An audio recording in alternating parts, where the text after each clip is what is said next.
सुबह 9 बजे जागा था। मुल्हिका गुस्ल खाने में जाकर गुस्ल किया और बाहर निकला ही था कि तहजीब पर निगाह पड़ी। हुजूर नाश्ता तैयार है। मैंने कहा तुमने क्यों तकलीफ की तहजीब? वो आंखें पटपटाकर बोली क्या मतलब? मैंने कहा जरूरत पड़ने पर मैं ये काम भी कर लेता हूँ। बोली ओ तो फिर शरीफ मर्दों की तरह दोपहर का खाना पका लेना। उसने कहा और हंस पड़ी। मैं अजीब सी निगाहों से उसे देखने लगा। फिर बोली आओ भाई, मैं भूख बर्दाश्त नहीं कर सकती, चलो नाश्ता करें। मैं उसके साथ बाहर निकल आया।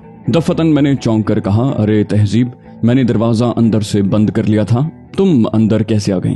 बोली बस ये बदतहजीबी हो ही गई, लेकिन ये जानने के बाद कि तुम बाथरूम में हो। मैंने कहा मतलब ये? बोली हुजूर दरवाजे खिड़कियां खोलना तो अपना पेशा है, और फिर इस फ्लैट का तो मामला ही जरा मुख्तलिफ है। दरवाजे पर खड़े होकर कहो खुल जा सिमसिम तो दरवाजे खुल जाते हैं। उसकी हंसी ने वाकई मुझे बहुत मुतासिर किया था। इतनी दिलकश हंसी थी कि इंसान गुम होकर रह जाए। हंसी की इस दिलकशी से शायद वो खुद भी नावाकिफ थी, वरना एहतियात से उसे खर्च करती। बहरहाल हम दोनों डाइनिंग रूम की तरफ चल पड़े। नाश्ते की मेज पर अच्छी खासी चीजें मौजूद थीं। मैंने शिकायती निगाहों से उसे देखते हुए कहा कम से कम इस वक्त तो तुम्हें ये तकलीफ नहीं करना चाहिए थी। वो शोखी से बोली इस वक्त से आपकी क्या मुराद है मोहतरम अली यार खान? मैंने कहा भाई तुम्हारे पाँव की तकलीफ का क्या हाल है? उसने कहा भूल गई हूँ, कुछ याद नहीं रहा और यही मेरी आदत है। मैंने कहा जाहिर है मामूली शख्सियत तो नहीं है तुम्हारी। बोली लेकिन तुम्हारी आंखें ये बता रही हैं कि हम अभी तक एतमाद नहीं हासिल कर सके। मैंने कहा मैं नहीं समझा। बोली जागते रहे हो रात को देर तक, यकीनन सोचते रहे होगे, और उस सोच में ये सोच भी जरूर शामिल रही होगी कि कहीं ऑलिव हार्वर्ड ने मेरी शक्ल में कोई बला तो तुम्हारे ऊपर मुसल्लत नहीं कर दी और मैं तुम्हें धोखा तो नहीं दे रही। मैंने कहा तहजीब इस मौजू को न छेड़ो। बोली चलिए साहब नहीं छेड़ते, जाने की कोशिश न करें हमारे पास से। अगर हालात बहुत ज्यादा ही खराब हो जाएं, एक आध गोली वगैरह चला दें, चक्कर खत्म हो जाएगा। उसने कहा और गर्दन झुकाकर नाश्ते में मसरूफ हो गई। जो कुछ उसने मुझे अपने बारे में बताया था वो अगर सही था तो उसकी शख्सियत मामूली नहीं थी, लेकिन एक अहम तरीन शख्सियत की मालिक लड़की इतनी मामूली सी लगती थी कि उस पर खामखा शुबा सा होने लगता था। नाश्ते से फारिग होने के बाद हम ड्राइंग रूम में आ बैठे। उसने कहा अब ये 2-3 दिन तो मक्खियां मारते हुए ही गुजरेंगे। मैंने कहा एक बात बताओ तहजीब। बोली हाँ पूछो। मैंने कहा ग्रीन पोल के दूसरे रुकन यहाँ पेरिस में मौजूद नहीं है। वो बोली उनकी तादाद 100 से ऊपर ही होगी, लेकिन क्यों? मैंने कहा मेरा मतलब है कि तुमने उनसे राब्ता क्यों कायम नहीं किया? बोली अभी उसकी जरूरत पेश नहीं आई, अगर कोई जरूरत हुई तो उन्हें तलब किया जा सकता है। मैंने कहा उन लोगों को तुम्हारी आमद की इत्तला नहीं थी, मतलब ये कि तुम एयरपोर्ट पर उनकी मदद हासिल कर सकती थी? वो बोली नहीं अली, हम उन्हें सिर्फ अहम जरूरतों पर इस्तेमाल करते हैं और फिर 3 मंजर आम पर नहीं आते। मैं खुद को उन पर जाहिर नहीं कर सकती। मैंने कहा अगर यहाँ किसी को तलब करना हो तो? बोली उसके लिए चंद लोग मखसूस हैं जो यहाँ इस जगह तक आ सकते हैं। मैंने कहा बड़ा पेचीदा निजाम है। उसने मुस्कुराते हुए कहा हाँ है तो। फिर कहा अभी यहाँ एक लड़की आएगी बाजार खुल जाने के बाद। मैंने तुम्हारे लिए कुछ चीजें मंगवाई हैं। मैंने कहा ओहो वो क्या? बोली लिबास वगैरह। मैंने कहा मेरा साइज? बोली हमारी निगाह में था। मैंने सोफे से टिक कर आंखें बंद कर लीं। 12:30 बजे दिन को फ्लैट की बेल बजी और मैंने जाकर दरवाजा खोल दिया। दरमियाने बदन की एक खुश्क सी शक्ल वाली लड़की ने चंद पैकेट मेरे हाथ में थमाए और कुछ कहे बगैर वापस मुड़ गई। मैं भी दरवाजा बंद करके वापस आ गया। गौर करने पर बहुत सी बातें जहन में उलझावे पैदा करती थीं, लेकिन उनका हल अभी मिलना मुश्किल था। कुछ वक्त गुजरने के बाद ही सूरत हाल समझ में आ सकती थी। मैंने वो पैकेट तहजीब के सामने लाकर रख दिए। बोली मेरा इनसे कोई ताल्लुक नहीं है जनाब, सब आपके लिए है। मैंने कहा यहाँ पेरिस में इतनी उम्दा उर्दू सुनकर ताजुब होता है। बोली मैं दुनिया की 13 ज़बानें जानती हूँ, इसके अलावा ब्लैक बेल्ट 3rd डॉन हूँ। उन 4 खतरनाक आदमियों को मैंने सिर्फ हाथों से खत्म किया था। मैंने मुस्कुराते हुए कहा हसीन कातिला, उर्दू जबान की शायरी तुम पर 100% सादिक आती है। दोपहर के खाने के बाद हम दोनों गुफ्तगू करते रहे। वो मुझसे ग्रे वाइल्स के बारे में तफसीलात मालूम करती रही और फिर उसने अपनी महारत के बारे में तफसीलात बताई। बड़ा उम्दा वक्त गुजर रहा था। आहिस्ता आहिस्ता उस पर मेरा एतमाद कायम होता जा रहा था। ये 5वां दिन था। उसका पाँव बिल्कुल ठीक हो गया था और अब वो मुसलसल वर्जिश करके खुद को फिट कर रही थी। आम हालात में बिल्कुल आम लड़की लगती थी। उसके बारे में जितना गौर करता उतनी ही हैरत बढ़ती जा रही थी। उसके साथ ही मैं महसूस कर रहा था कि ये लड़की मेरे जहन में एक मकाम हासिल करती जा रही है। दोपहर को 2 बजे के करीब बेल बजी और वो चौंक पड़ी। फिर उसने खुद जाकर दरवाजा खोला और चंद मिनट के बाद वापस आ गई। वो अब संजीदा थी। मैंने सवालिया निगाहों से उसे देखा तो वो बोली अली काम का वक्त आ गया है। वो शख्सियत यहाँ पहुँच गई है जिसका मुझे इंतजार था। क्या तुम तैयार हो? मैंने मुस्तैदी से कहा 100%। वो बोली आज रात को हम उससे मुलाकात कर रहे हैं। मैंने कोई जवाब न दिया। चंद लम्हे खामोश रहने के बाद वो बोली तुम मेरे साथ होगे अली। 2 चीजें किसी को मरूब करने के लिए जरूरी होती हैं, खुली आंखें और खुले हाथ। मुझे तुम पर एतमाद है, आओ मैं अपने साथियों को हिदायत दे दूं। पहली बार मैंने वो ट्रांसमीटर देखा, उस पर तहजीब अपने आदमियों को हिदायत दे रही थी।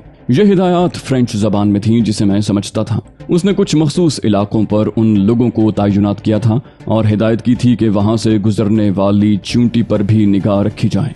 बात गोलमोल थी, पूरी तफसील मुझे मालूम नहीं थी, लेकिन मैंने तहजीब को उसके लिए मजबूर नहीं किया था और इंतजार किया था कि अगर वो खुद ही कुछ बताए तो ठीक है। लेकिन न जाने क्यों तहजीब ने भी ये जुर्रत न की थी।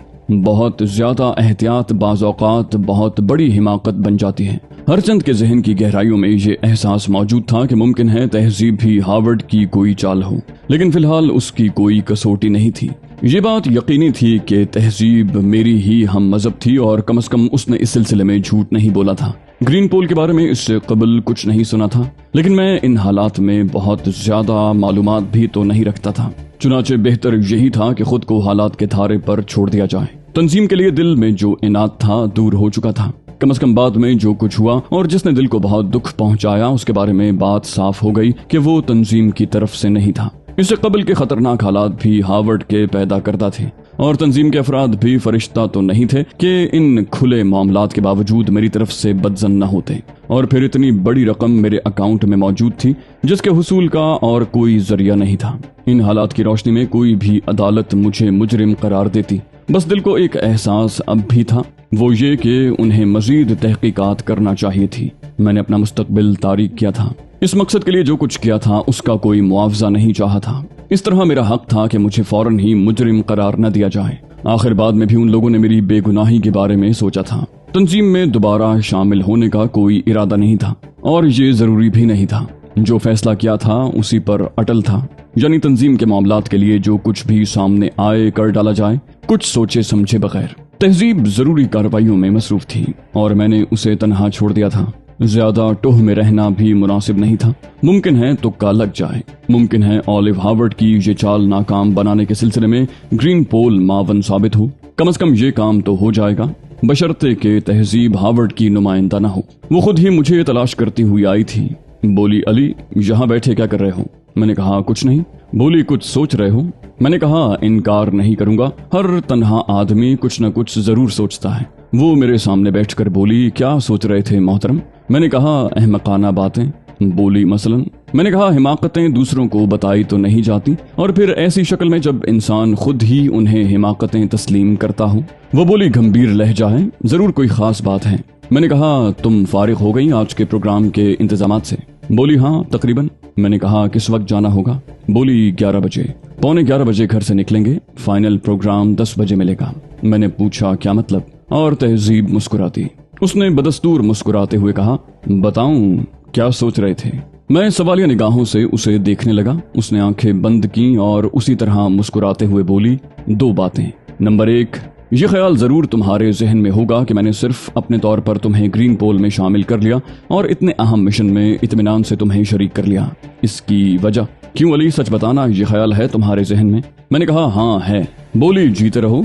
दूसरी बात, ये भी सोच रहे होगे कि मैंने तुम्हें सिर्फ एक मोहरे की हैसियत दी है, वरना तुम्हें उस शख्सियत के बारे में जरूर बताती जिससे हमारी मुलाकात हो रही है। मैंने जवाब दिया हाँ, इस बारे में भी सोचा है मैंने। तहजीब के होंठों पर बदस्तूर मुस्कुराहट खेल रही थी। उसकी आंखों में एक हसीन चमक थी और ये महसूस नहीं हो पाता था कि वो मेरे सिलसिले में किसी उलझन का शिकार है। मैं मुसलसल उसकी आंखों में देखे जा रहा था और ये अंदाजा लगाना चाहता था कि वो किस हद तक मुझसे फरेब कर रही है, लेकिन ऐसा कोई एहसास मुझे ना हो सका। वो चंद लम्हात सोचती रही, फिर उसने कहा तुम्हारे दोनों सवाल बिलाशुबा फितरी हैं। कोई भी शख्स ये बातें सोच सकता है। खास तौर से मैंने एक बहुत बड़ी तंजीम का जिक्र किया है। ऐसी तंजीमों में लोगों को साल साल परखने के बाद शामिल किया जाता है और इस बात का यकीन कर लिया जाता है कि कोई शख्स इतनी बड़ी तंजीम में शमूलियत के काबिल है भी या नहीं। लेकिन डियर, तुम्हारे दोनों सवालों का जवाब देना मेरा फर्ज है। अली यार खान, मैंने तुम्हें उस नक्शे का हवाला दिया था जो तुमने सैन फ्रांसिस्को में तरतीब दिया था और उसके बाद अमेरिकी पुलिस की निगाहों से बचकर अमेरिका से बाहर निकल आए थे। ज़ाती तौर पर अगर किसी भी वक्त तंजीम ने तुम्हारे सिलसिले में जवाब तलब किया तो मैं बड़े एतमाद के साथ ये बात कह सकती हूँ कि मैंने जिस शख्स को अपने साथ शामिल किया है वो मुकम्मल तौर पर काबिल एतमाद है और उस पर पूरा पूरा भरोसा किया जा सकता है। और फिर जैसा कि मैंने तुम्हें बताया कि उस तंजीम की तश्कील आम किस्म की तंजीमों से हटकर हुई है। उसमें कोई भी 1 नहीं है, 2 है, 3 है और उसके बाद दूसरा स्टाफ है। 3 को ये हुकूक हासिल होते हैं कि वो अपने तौर पर अपने मददगारों का इंतखाब कर ले, आर्जी या मुस्तकिल। सो मैंने अपना ये हक इस्तेमाल किया है और तुम्हारे सिलसिले में अब मुकम्मल तौर पर मैं ही जवाबदेह हूँ। क्या तुम्हें इस बात से कोई इत्मीनान हुआ? मैंने कहा हाँ, मैंने इस बात को इतने गहरे अंदाज में नहीं सोचा था। बोली अब रही दूसरी बात, यानी उस शख्सियत के बारे में, तो ये बात भी तंजीम के ज़र्री उसूलों में शामिल है कि हर डिपार्टमेंट अपना अपना काम करता है। मसलन राब्ता डिपार्टमेंट ने उस काम को वसूल करके सेल्स डिपार्टमेंट के हवाले कर दिया। सेल्स डिपार्टमेंट ने इस सिलसिले में ग्रीन पोल की तरफ से कारोबारी गुफ्तगू की और उसके बाद ये केस प्रैक्टिकल डिपार्टमेंट में पहुंच गया। जैसा कि मैं तुम्हें बता चुकी हूँ कि हर डिपार्टमेंट के लिए 2 और 3 मौजूद हैं। प्रैक्टिकल डिपार्टमेंट ने इस सिलसिले में मंसूबाबंदी की और उसके बाद ये केस एक्शन डिपार्टमेंट के सुपुर्द कर दिया गया। मैं एक्शन डिपार्टमेंट की 3 हूँ। एक्शन डिपार्टमेंट ने ये काम मेरे सुपुर्द कर दिया, लेकिन हमारे लिए ये जरूरी नहीं होता कि हम वक्त से पहले पूरी तफसील जान लें। ताश की ये गड्डी मुझे उसी पुरस्कार शख्सियत के हवाले करनी है। इसमें गालिबन वो मंसूबा मौजूद है जो इस काम के लिए तरतीब दिया गया है। ये मंसूबा उस शख्सियत को पेश करके उससे मंजूर करवाया जाएगा और अगर वो उसकी मंजूरी दे दे तो हम उस पर अमल करेंगे। वो शख्सियत ही हमें ये बताएगी कि उसने ये मंसूबा मंजूर किया या नहीं और उसके बाद वो हमें अपने काम की तफसीलात बताएगी। दिलचस्प बात यह है डियर अली कि मुझे उस शख्सियत के बारे में कुछ भी मालूम नहीं। एक जगह की निशानदही की गई है, बस उस जगह पर पहुंचने के बाद मुकम्मल हालात को समझना और उन पर अमल करना है। शायद तुम इस तमाम प्रोग्राम की अफादियत पर गौर कर सकते हो। अगर मैं किसी के हाथ पड़ जाती या फर्ज करो ताश की गड्डी तुम तक नहीं पहुंचती और किसी और को मिल जाती तो न तो मैं उसके बारे में जानती थी ना कोई और। वो लोग भी उससे कोई बड़ा फायदा हासिल नहीं कर सकते थे। ये दूसरी बात है कि थोड़ी बहुत कोशिश के बाद वो माहिरीन से ताश की गड्डी का मंसूबा हासिल कर लेते। मेरे बदन की बोटी बोटी भी काटती जाती तो भी मैं इस मंसूबे से उन लोगों को आगाह नहीं कर सकती थी क्योंकि मंसूबा महफूज था। मैंने कहा गुड, वेरी गुड। मेरी तसल्ली तो हो गई, लेकिन एक आध सवाल और जहन में आ गया है। बोली हाँ पूछो, अभी वक्त है हमारे पास। मैंने कहा वो शख्सियत ताश के इस पैगाम को कैसे पढ़ेगी? तहजीब ने कहा उसे इस सिलसिले में तरीका बता दिया गया है। मैं मुस्कुरा दिया। वाकई ये दोनों बातें ही मेरे जहन में चुभ रही थीं तहजीब। अब तुम मुतमईन रहो, मैं तुम्हारी तरफ से हर तरह का भरोसा कर चुका हूँ और इस सिलसिले में मजीद कोई मुदाखलत नहीं करूंगा। वो बोली गुड, वेरी गुड अली, हम दोनों मिलकर काम करेंगे। इस केस से हमें बड़े फायदे हासिल हो सकते हैं और मेरी ख्वाहिश है कि अब तुम सबसे बढ़कर मुझ पर यकीन कर लो। नुकसान नहीं पहुंचाऊंगी तुम्हें किसी भी कीमत पर। कोई और सबूत नहीं है मेरे पास अपनी सच्चाई का, बस जो कह रही हूँ उस पर यकीन कर लो। मैंने कहा तहजीब यकीन करो, आज के बाद से मैं मुकम्मल तौर पर तुम पर भरोसा कर रहा हूँ। ये बात मैंने सच्चे दिल और खुलूस के साथ कही थी और तहजीब को भी मेरी उस बात का यकीन आ गया था। वक्त मुकर्रा पर तहजीब मुकम्मल तैयारियों के बाद एक कार में बैठकर चल पड़ी। पुरौनक सड़कों से गुजरते हुए हम कैफे फिरानुहा के पास पहुंच गए। फिरानुहा एक खूबसूरत ओपन एयर रेस्टोरेंट था जो एक छोटी सी झील के किनारे बनाया गया था और अपने खुसूसी प्रोग्रामों के लिए बेहद मशहूर था। उस वक्त भी उसके तवील और सरसब्ज लॉन पर तमाम मेजें भरी हुई थीं। दरमियान में चबूतरे नुमा स्टेज पर नीग्रोस का एक ताइफा मसरूफ रक्स था। ऑर्केस्ट्रा हसीन मुसीकी बखेर रहा था। जिन लोगों को नशिस्तों पर जगह नहीं मिल सकती थी वो अपनी अपनी कारों में बैठे मशरूबात और फिरानुहा की खुसूसी डिशेस से लुत्फानंदोज हो रहे थे। कुछ ऐसे थे जिन्होंने कार के बोनट पर डेरा जमा रखा था। कोई तरतीब नहीं थी। गालिबन उन प्रोग्रामों को बहुत दिलचस्पी से देखा जाता था और इसी वजह से ये जबरदस्त भीड़ भाड़ थी। तहजीब ने अपनी कार आम कारों से जरा हटकर खड़ी की थी। पीले रंग की एक अजीमुशान लिमोजीन जिसकी छत कन्वर्टेबल थी एक और जगह से स्टार्ट होकर रिवर्स हुई और फिर हमारी कार के करीब आकर खड़ी हुई। उससे सफेद चुस्त पतलून और सुर्ख जर्सी में मलबूस एक पहलवान नुमा नीग्रो नीचे उतरा और इधर उधर देखता हुआ हमारे करीब पहुंच गया। उसने एक छोटा सा सफेद कार्ड तहजीब की तरफ बढ़ाया जिस पर कोई तहरीर नहीं थी। बिल्कुल सादा कार्ड था और उस पर सिर्फ चंद रंगीन लकीरें बनी हुई थी। मैंने भी उस कार्ड को बगौर देखा, लेकिन मेरी समझ में कुछ नहीं आया। अलबत्ता तहजीब इग्निशन से चाबी निकाल कर नीचे आई। उसने मुझे भी नीचे उतरने का इशारा किया। इस कार्ड में क्या बात थी इसका मुझे कोई अंदाजा नहीं हो सका, लेकिन ये महसूस हो रहा था कि तहजीब उसके बारे में बखूबी जानती है। स्याफाम ने हमें लिमोजीन में बैठने की पेशकश की और खुद ड्राइविंग सीट संभाल ली। थोड़ी देर के बाद लिमोजीन एक शानदार इमारत में दाखिल हो रही थी। जिस इलाके में फिरानुहा था वो पेरिस का निवाही इलाका समझा जाता था और ये झील उसी इलाके में थी। यहीं से वो सीधी सड़क जाती थी जिसने हमें उस इमारत तक पहुंचाया था। यहाँ तक का रास्ता पुरसुकून था, लेकिन स्याफाम को हमने मोहतात देखा था। इमारत के सदर गेट पर 2 कवी हैकल सफेद फामों ने हमारा इस्तकबाल किया और गर्दन खम करके हमें अंदर चलने की पेशकश की। वो हमें साथ लिए हुए इमारत की 3 राहदारियों से गुजरे और फिर एक बड़े दरवाजे के सामने रुक गए। उनमें से एक ने दरवाजा खोला और हमें अंदर जाने का इशारा किया। हम अंदर पहुंच गए। खासा बड़ा और वसी कमरा था जिसे बड़े एहतमाम से आरास्ता किया गया था। फर्श पर कीमती कालीन, बड़े बड़े सोफे, दीवारों के 3 कोनों पर बड़े बड़े मुसव्विरों की तस्वीरें आवेजा थीं। माहौल बेहद हसीन और ख्वाबनाक था।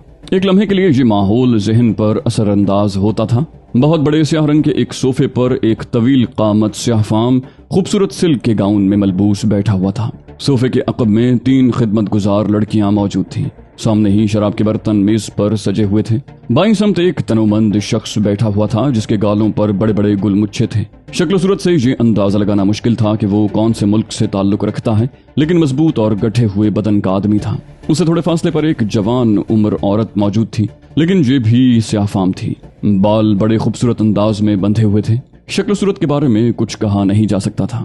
जो ही हम अंदर दाखिल हुए, गठे हुए बदन वाले शख्स ने अपनी जगह छोड़ दी और हमें एक सोफे की समत इशारा करने लगा। मैं और तहजीब उस तरफ बढ़ गए थे, लेकिन अचानक ही मेरी निगाह उस शख्स की एक हरकत की तरफ उठ गई। वो खूबसूरत लिबास में मलबूस था। गले में टाई लगी हुई थी और टाई में एक खूबसूरत पिन लगी हुई थी जिसका ऊपरी हिस्सा मखसूस साख्त का था। मैंने बस इत्तेफाकिया तौर पर ये बात देख ली थी कि हमें उस सोफे की तरफ इशारा करते वक्त उस शख्स ने टाई की पिन पर लगे हुए एक खूबसूरत फूल को एक समत हटाया था और उसके बाद वो फूल खुद ब खुद अपनी जगह आ गया था। जब तहजीब सोफे पर बैठ गई तो वो सीधा हुआ और एक बार फिर उसका हाथ इस अंदाज में पिन की तरफ बढ़ा जैसे वो उसे संभाल रहा हो, लेकिन मैंने फूल को अपनी जगह से सरकते और वापस उसी जगह पहुंचते देख लिया था। ये बात मेरे जहन में चुप कर रह गई और तो कुछ अंदाजा नहीं लगाया जा सकता था सिवाय इसके कि ये किसी किस्म का कैमरा था जो हमारी तस्वीरें ले रहा था।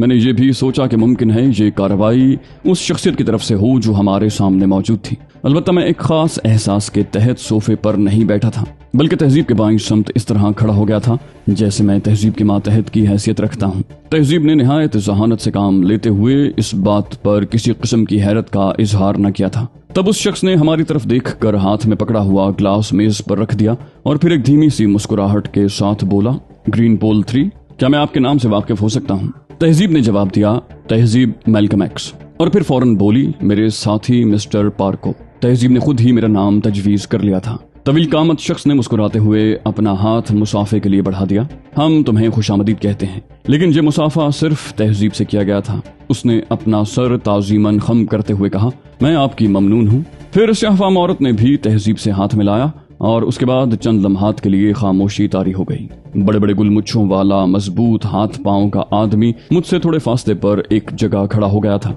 तब तहजीब ने अपने लिबास से ताश की वो गड्डी निकाली और उसे बड़े एहतराम से उठकर उस स्याहफाम शख्स के सुपुर्द कर दिया। ताश की गड्डी देखकर उसके होंठों पर मुस्कुराहट फैल गई थी। उसने ताश की गड्डी खोली, बोला, हमें आपकी शनाख्त यही बताई गई थी मिस तहजीब। फिर अपने अकब में खड़ी हुई एक लड़की को चुटकी बजाकर इशारा किया। लड़की ने फुर्ती से आगे बढ़कर शराब का ग्लास और दूसरा सामान सामने रखी हुई मेज से हटा दिया। स्याहफाम ने ताश की गड्डी को मेज पर फैलाना शुरू कर दिया। वो उन्हें सामने की समत से मेज पर फैलाकर तरतीब दे रहा था, यानी पुश्त का हिस्सा उसके नीचे ही रखा था। मेरी तेज निगाहें उस कवी हैकल आदमी का जायजा ले रही थीं जो मुस्तरिबाना अंदाज में मुसलसल अपने टाई के बटन को पकड़े हुए था और उसका फूल इधर से उधर हो रहा था। अब इस बात में कोई शक नहीं रह गया था कि वो उस गड्डी के बिछे हुए ताशों की तस्वीर ले रहा था।